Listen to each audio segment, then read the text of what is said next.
लोग कहते हैं कि एक विधवा से शादी कर लेना, लेकिन एक तलाकशुदा महिला से कभी शादी मत करना, क्योंकि जो मर्द तलाकशुदा महिला से शादी करता है वो जिंदगी भर परेशान ही रहता है।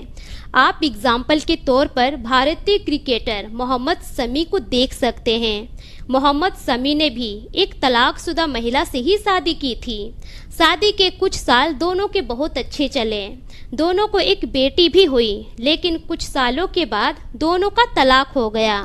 अब कोर्ट से दोनों को आदेश मिला कि मोहम्मद शमी अपनी पत्नी को एलिमनी के तौर पर 1.5 लाख रुपए महीने देंगे।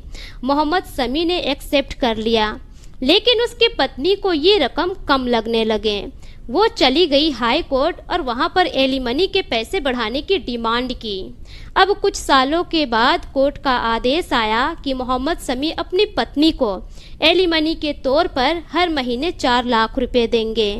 अब इस पर भी मोहम्मद शमी राजी हो गए, लेकिन अब ये रकम भी उसकी पत्नी को कम लगने लगे। अब जो मोहम्मद शमी की पत्नी है वो सुप्रीम कोर्ट गई और वहां पर जाकर मांग की कि मुझे महीने के 10 लाख रुपए चाहिए अपने पति से। अब यह फैसला जैसे ही लोगों के बीच आया, यह बात जैसे ही लोगों के बीच आई, सभी हैरान रह गए और सोचने पर मजबूर हो गए कि आखिर एक महिला ऐसा कैसे कर सकती है। जब उसको महीने के 4 लाख रुपए मिल रहे हैं, अब वो 10 लाख रुपए की डिमांड कर रही है।